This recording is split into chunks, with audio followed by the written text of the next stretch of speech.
Before kings reigned in Israel, the nation was ruled by judges and prophets. God didn't want them to have a king like the other nations, a tyrant who has absolute power, because that would be a recipe for disaster. He wasn't against kings in general, though. Deuteronomy 17 says, when you come to the land Yahweh your God has given you, and you will want a king like the other nations, choose one of you, not a foreigner, and make sure he doesn't accumulate many horses, wives, silver, and gold. In other words, don't let him accumulate too much power. Why? Because absolute power corrupts. Choose a godly king, one of you who obeys the law, and make sure you have a balance of powers. Don't give up your right to bear arms, in other words. He already promised Abraham, I will make you fruitful, I will make nations of you, and kings shall come from you.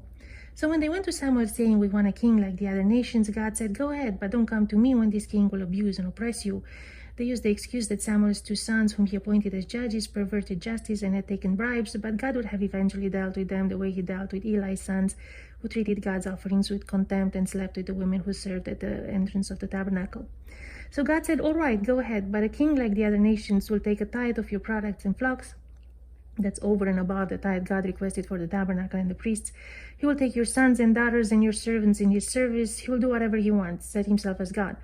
That's why fair elections are so important. These radical fools think that appointing, not choosing a president is a good thing, as long as he promises to be good, whatever good means for them.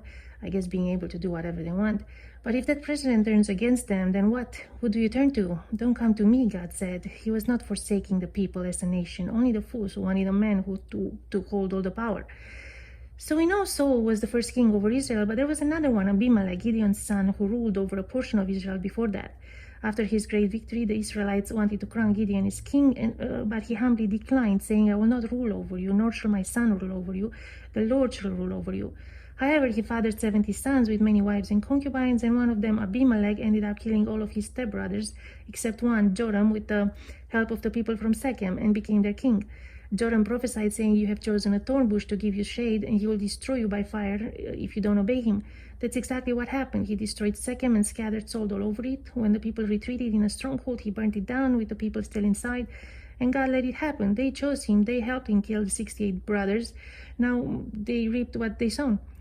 But when he tried to attack the innocent people of Thebes, God wasn't happy. The people fled in a strong tower, and right before he set it on fire, a woman dropped a millstone on his head and cracked his skull. God will never leave or forsake his people, but the evil kings, the Obamaleks of our times, and their followers will always support the consequences of their actions.